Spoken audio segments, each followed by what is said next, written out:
Hello दोस्तों, कलश एक विश्वास स्टार भारत के most popular show episode number 246 में आपको दिखाया जाएगा। देविका जो होती हैं वो रो रही होती हैं, कहती हैं कि प्लीज़ रवि को हाथ मत लगाओ, प्लीज़ रवि तुम यहाँ से चले जाओ। रवि का और देविका का हाथ जो होता है वो गुंडे लोग जो होते हैं वो छुड़वा देते हैं। देविका का रो रो के बुरा हाल होता है, उसकी हालत जो होती है बहुत ज़्यादा ख़राब हो जाती है। रवि जो होते हैं वो कहते हैं कि खबरदार अगर देविका को किसी ने हाथ भी लगाया। तभी गुंडे लोग जो होते हैं कहने लगते हैं कि अरे ये तो हीर रांझा वाला प्यार है, हाथ एक को लगाते हो तो मिर्ची दूसरे को लगती है। रवि जो होते हैं वो कहते हैं कि एक बारी तू मुझे छोड़ दे, फिर देखना मैं तेरा कितना बुरा हश्र करता हूँ। उधर निवेदिता जो होती हैं वो अपने घर वापस जा रही होती हैं कि तभी देखने लगती हैं उनकी जो गर्दन पर निशान होते हैं जो छीन झपट में लग जाते हैं। वो कहती हैं कि अगर ये किसी ने निशान हमारी गर्दन पर देख लिए तो सब लोग जो है हम पर ही शक करने लगेंगे। गुंडा जो होता है वो कहता है कि तुम दोनों में से किसी एक को मरना होगा, अब तुम पहले डिसाइड कर लो कि आखिर हम पहले किसको मारें।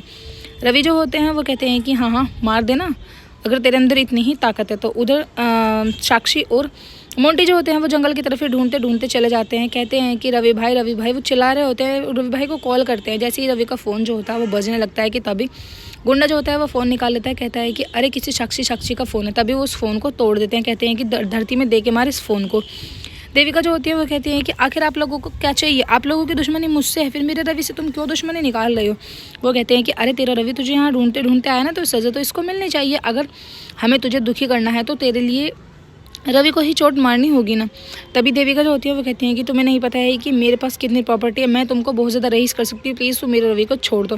खैर जैसे तैसे करके रवि जो होते हैं वो हिम्मत दिखाते हैं और उस गुंडे से उसी की रिवॉल्वर छीन लेते हैं और फिर उसी के कंधे पर लगा लेते हैं। कहते हैं कि खबरदार अगर किसी ने भी एक तरफ कदम आगे बढ़ाया। कि तभी रवि जो होते हैं वो उस गुंडे से कहते हैं कि ए लंबे वाल वाले जा चल एक गिलास पानी लेके आ। जैसे ही वो पानी लेके आता है तभी देविका जो होती है उस पानी को पी लेती है और देविका के चेहरे पर मानो अलग ही खुशी आ जाती है। उधर निवेदिता जो होती हैं वो देखती हैं कि साक्षी और मोंटे उन्हें रास्ते में मिल जाते हैं।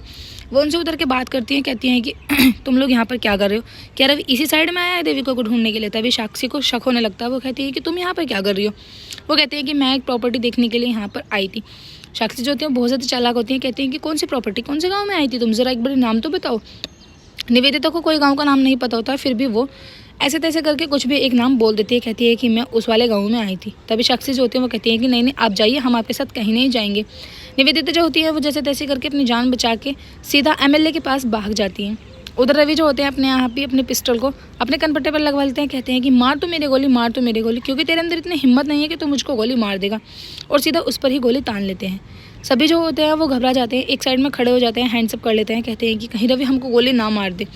उसके बाद रवि जो होते हैं कहते हैं कि सबसे पहले मेरी देविका को खोलो। जैसे ही देविका खुल जाती है, देविका उनके पीछे आगे खड़े हो जाते हैं। कि रवि कहते हैं कि अब बताओ मैं तुम में से पहले कौन से को मारूं, क्योंकि थोड़ी बहुत देर में यहाँ पुलिस पहुंचने वाली है। ये बात सारी एमएलए को पता चल जाती है, उसके होश उड़ जाते हैं। वीडियो अच्छी लाइक करें, चैनल को सब्सक्राइब करें।